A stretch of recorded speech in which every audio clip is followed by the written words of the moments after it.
Welcome to Week 8, Business Analysis Techniques. This is the Spring 2014 quarter. I'm your online instructor, Diana Block. And we have 4 problems this week. We're still looking at Solver, or using Solver. The problems are just getting a little more complex this week. But we're still using Solver. So this first problem we're going to jump right into is a transportation problem. We're trying to determine the optimal number of product to ship from each of these mills to each of these warehouses. And we've got some constraints. Each mill has a maximum capacity, and each warehouse has a specific demand, and that's all they want is their demanded amount. The mills can only send up to their capacity.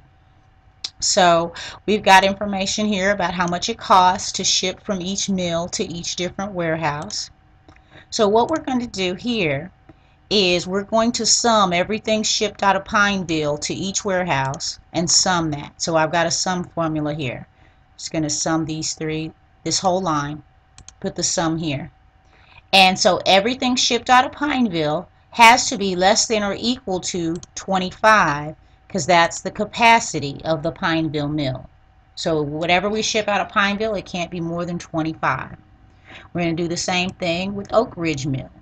The same thing with Mapletown Mill. We'll put the sum of what's being shipped out of the mills here, and that has to be less than or equal to the capacity of each of those mills.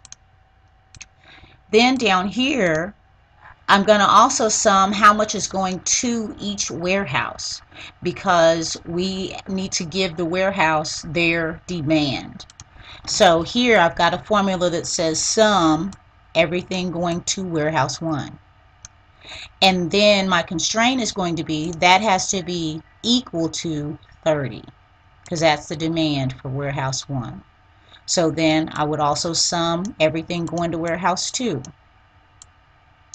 Okay. And then put that sum here. That has to be equal to 30. That's the demand for warehouse 2. Then we'll sum warehouse 3. And that has to be equal to 35. Total cost, to calculate that, we're going to take the cost to ship from each mill to each warehouse. We've got specific costs of what it costs to ship from any particular mill to any particular warehouse, and these are the costs. So we're going to multiply the costs times the number of units shipped from each mill to each warehouse. So your total cost formula here is going to be a sum product of this times this. So then when we get to Solver, we're going to say our set objective is total cost. We're trying to minimize total cost, and we're going to minimize that by changing these cells. These are the cells that we're going to change. We want to adjust the number of units shipped from specific mills to specific warehouse to achieve that minimum total cost. So that's our by changing cells information right there. Then we've got 2 constraints to add in Solver. We need to add a constraint that says that the totals shipped from each mill are less than and equal to the capacity of the mills. We also need to enter a constraint that says the amounts shipped to each warehouse are equal to the demand of each warehouse. This is going to be best on the GRG nonlinear setting, and then you will just hit solve. That's all that's needed on that one. Now, problem 2, we've switched over to problem 2. And it's very similar, actually. It's the same type of setup. We've got some information here about shipping costs from a plant to specific cities. And we're just going to do a comparison of whether we want to add a new plant in East St. Louis or in St. Louis. And so we've got information up here either way on both problems. We got information about the capacity of each city that we could possibly ship from.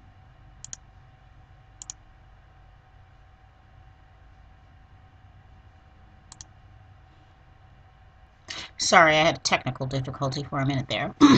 But we have the capacity information for each city that we could ship from. And we have information about the capacity of the two proposed locations as well.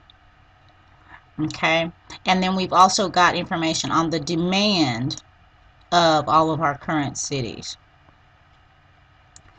And so here we go. We're going to set this up very similar to the problem we just did. We're going to sum across all the number of items that are shipped from Decatur,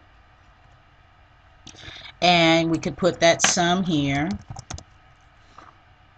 from Decatur to all the different plants.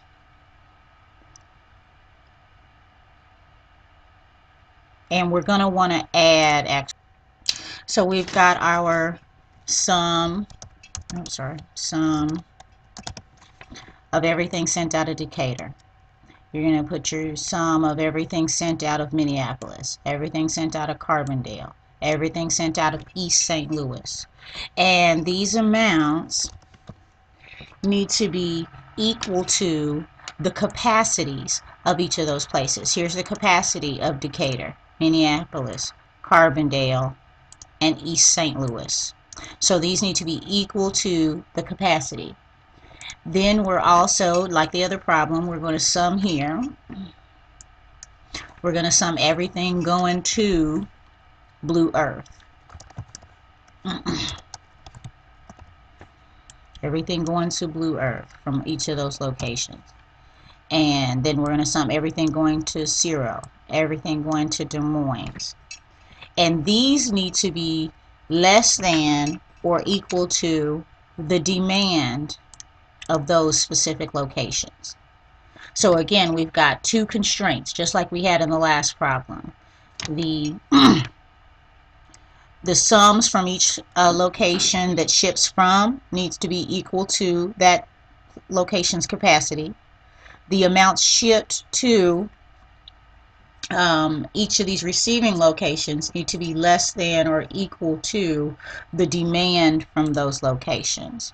So you're going to attempt to minimize costs by changing the number of units shipped from each one. Oh, that's not supposed to be there. You're going to minimize your costs by changing these numbers, and then you'll run your solver. Then once you've done that, you've run solver on this, save that information, save your spreadsheet. Then you're going to run the exact same thing again, except you're going to have St. Louis this time instead of East St. Louis. So you're going to sum each thing coming out of Decatur, Minneapolis, Carbondale, and St. Louis. And this needs to be equal to the capacity of Decatur, Minneapolis, Carbondale, or St. Louis. Then you're going to sum everything going to each location, and this needs to be less than or equal to the demand for each location. So this time you're going to run solver again. You're going to use this cell as your total cost. These cells are your changing cells, and then you'll put in your constraints that these sums need to be equal to capacity. These sums need to be less than or equal to demand. And then you'll run solver again. And what you're going to do is compare these two total cost answers to see which one would be a lower cost if you open the new plan in East St. Louis or in St. Louis. And so whichever one is the lower cost, that's the one we'll want to go ahead and build. That's where we'll want to build a new plant. So let's take a look at problem 3. And problem 3 is regarding advertising. And you're going to put some formulas in here to maximize profit. And so maximizing profit formula goes here. Your objective function is going to be the amount of reach. The problem says that prime time reaches 8,200 people and off-peak reaches 5,100 people, so those are your objective functions.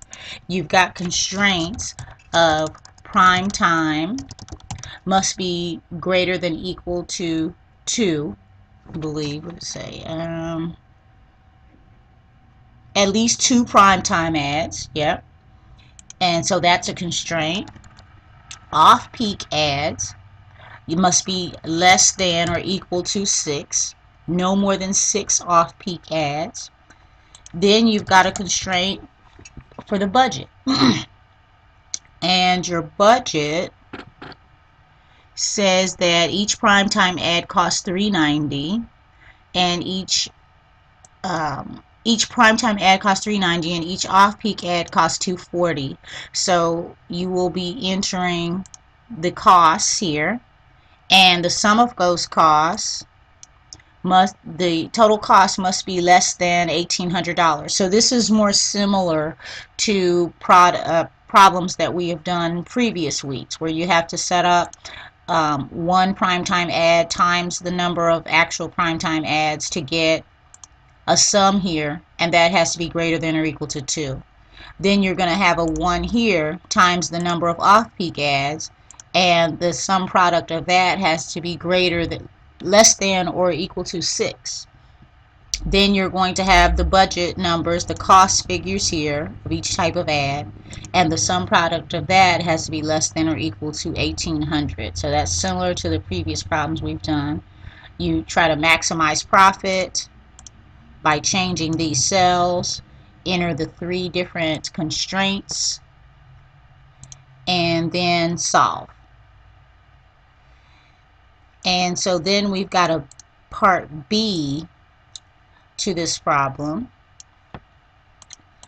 And part B is basically the same problem, except we're going to change, or we're going to ask how many of each ad should be aired if you round the solutions. So it's going to be the same answer in part B, because you can't really buy part of an ad, but what this is telling you is that in part A you might get an answer that has a decimal place.